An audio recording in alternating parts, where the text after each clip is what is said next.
դա բեմադրություն էր, շատ լավ պատրաստված, եւ Պուտինը խաղաց իր դերը, Փաշինյանն էլ իր դերը խաղաց։ Ես վաղուց էի ասում, որ Հայաստանի վերաբերյալ գործում է Լավրովի ծրագրից հետո Կիրիենկոյի ծրագիրը, եւ ես նաեւ ձեր եթերում բազմիցս ասել եմ ինչու՞ն է այդ ծրագիրը կայանում։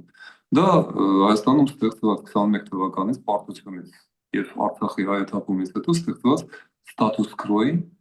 պահպանումն է։ Այսինքն Պուտինին անչափ հարմար է Փաշինյանը, բայց թույլ Փաշինյան, կոտրված Փաշինյան, վտանգված Փաշինյան։ Ունենալ այդպիսի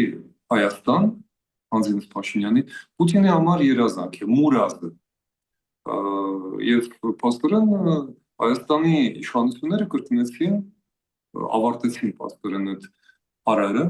նրանով որ դարձան Վրաստանի պես մի վասալային պետություն, որը հրաժարվում է միակ փրկության ճանապարհից, Եվրոինտեգրումից, Եվրամիությունից, հանուն գավառային գաղութային երկիր, կամ ոչ թե երկիր, այլ ուղղակի գաղութ մնալու, եւ դրա դիմաց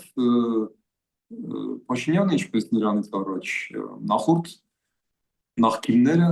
ստանում է իր թուլապահը։ Այդ թուլապահը դա այդ գաղութի նայող լինելու, իրենք սիրում են ասել վարչապետ, թող լինի այդպես, մնալ փոքրիկ արտոնությունն է։ Այդ արտոնության համար Փաշինյանը պայքարեց եւ Պուտինը հաճույքով կամ առանց հաճույքի, չգիտեմ, զոհաբերեց իր մյուս տեխնացուներին, Սամվել Կարապետյանին, ինչպես նախկինում Ռոբերտ Քոչարյանին, Ռուբեն Վարդանյանին կամ այլոց։ Նրանք պետք չեն, եթե մարդը, որ արդեն իշխանություն ունի,